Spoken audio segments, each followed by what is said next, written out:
Okay, so like some discoveries just make you kind of rethink like everything you thought you knew about history, right? Yeah, And technology. totally. So that's what we're doing today. Yeah. We're taking a deep dive into these things called out-of-place artifacts, or OPART. OPARTs. Yeah.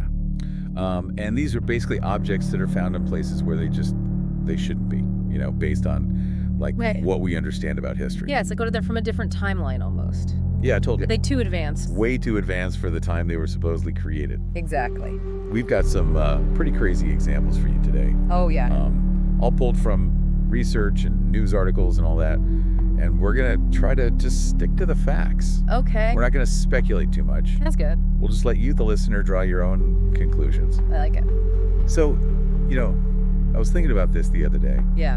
And it's kind of like, imagine if you were digging in your backyard and you found a working iPhone, like buried under a Roman ruin or something. Whoa. But that's basically what we're talking about. Yeah, I mean, these things are like puzzle pieces that don't fit the picture we have. Totally, like a square peg in a round hole. Yeah.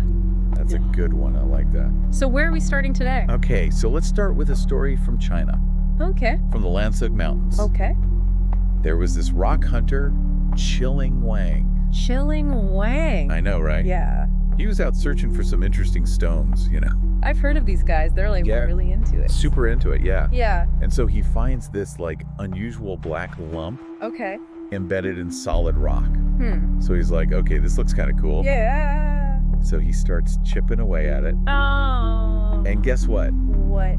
A metallic screw was inside. A screw. A screw Like a metal screw. with a clear thread, like you could see the threads. No way. And it was encased in this rock formation that's estimated to be millions of years old. Whoa, hold on. I know, right? That's not possible. Yeah, that's the thing. Okay, so what did people say? What did the scientists say? So, of course, scientists get involved. Geologists, physicists, all those guys. Yeah. They examine it and they're just like perplexed. Perplexed. Yeah, like how could this be? Yeah, I mean, a screw, that's technology. Exactly. We're talking about advanced technology. Yeah, not just any technology. Like we're talking about a screw and a rock that's millions of years old. Okay, so what were some of the theories about this screw? Well, some scientists suggested the rock itself might be from outer space. From space? Yeah, like maybe it's a meteorite or something. Wow. So that would imply alien involvement, right? Alien involvement. Oh, boy. I know, right? And the media, of course, they jumped all over this. Yeah, I bet. They started connecting it to this thing called the Silurian hypothesis. Okay, the Silurian hypothesis, what is that? It's this idea that like maybe way before humans, there was a technologically advanced civilization on Earth. Like a pre-human civilization. Yeah, like super advanced, but then they disappeared. And they left behind little traces? Traces, yeah, like this screw. That we're just finding now. Exactly. So we've got aliens or like a lost civilization. It's pretty mind-blowing, right? Yeah, either way, it's huge. But it's not that simple. Oh, there's always a catch. There's always a catch. What happened? The stone disappeared. The stone with the screw in it. Vanished. What? Before any in-depth analysis could be done. No way, so we can't even study it. Nope. And to make things even weirder, like the initial examination results, the ones they did at the beginning, those were never released. Hold on, so they had some information, They did. but they never shared it. Never shared it. And then the rock disappeared. That's like a conspiracy theorist's dream. I know, right? So did somebody take it? It's suspicious for sure. Yeah, like a cover-up or something. Maybe someone didn't want this information getting out. Maybe they don't want to rewrite the history books. Who knows? That's so frustrating. I know. It's like we got so close to something big. It's like a missing piece of a puzzle. Totally. And without that piece, it's just a bunch of theories. Yeah, and speculation. Speculation, exactly. So we've got a mysterious screw, a missing rock, and a whole lot of questions. Yep, that's where we're at. It makes you wonder, Yeah. like what else is out there that we just don't know about? It's a good question. Or what else has been found and then poof, gone. Right. Makes you think. It really does. Yeah, it really does make you think. Like, what if history is way more complicated than we think it is? Yeah, like what if we're just scratching the surface? Exactly. There could be all sorts of things out there just waiting to be discovered. Waiting to completely upend everything we thought we knew. Okay, well, let's not get too ahead of ourselves. Right. We've got more O-parts to cover, We do? and each one is just as strange as the last. All right. So What's next? What other weird artifact are we diving into? All right, so for this next one, we're going from mountains and ancient ruins to a coal mine in Russia. Coal mine in Russia. Okay, this is getting interesting. So picture this. A miner is getting ready for his shift. He's preparing fuel for his furnace. Okay. And he's breaking up these lumps of coal. Yeah. And as he's doing that, he notices something unusual embedded in one of the pieces. Okay, so what was it? Like an ancient tool or something? Well, it was definitely metal, Okay. but it wasn't like any tool he'd ever seen before. So he takes it to some scientists to get it checked out. Oh, okay. Makes sense. So what did the scientists say? Well, they did some tests, and they figured out that the object was made of aluminum. Aluminum. Yeah, aluminum. Okay, so what's the big deal? The big deal is that the coal that it was found in was dated to be about 300 million years old. Wait, 300 million years? But I thought aluminum wasn't even discovered until like the 1800s? Exactly. That's what makes this discovery so mind-boggling. Yeah, that doesn't make any sense. So how is that possible? Well, according to our current understanding of how aluminum is made, it requires like specific technologies and processes that just wouldn't have existed 300 million years ago. Right. So does this mean like we need to completely rethink our understanding of like the history of technology? It's definitely a possibility, but it's a pretty controversial one. Yeah, I bet. I mean, it challenges everything we thought we knew about how technology developed. So what happened next? Did other scientists try to study it? Well, here's the thing. It actually got a lot of attention from the scientific community initially. Really? Yeah, it even got some media coverage. Wow, that's surprising. Yeah, and there seemed to be a lot of interest in figuring out if it was authentic.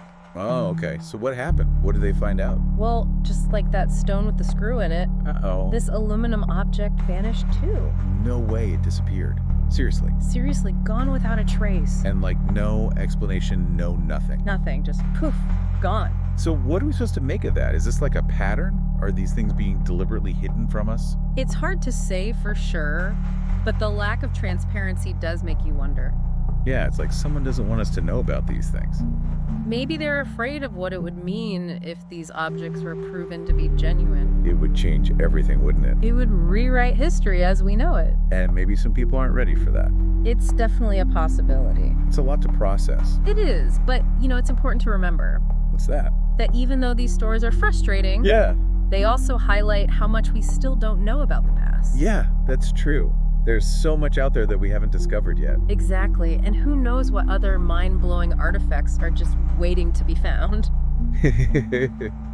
Okay, well, I'm ready for the next one. What other crazy discovery do you have for us? All right, so ready to move from the depths of the Earth to the vast expanse of space. Always ready for space. All right, good. So for our final O part, we're heading into the realm of astrobiology, which is... Oh, astrobiology. That sounds fancy. Yeah, well, it's basically the study of life in the universe. So aliens.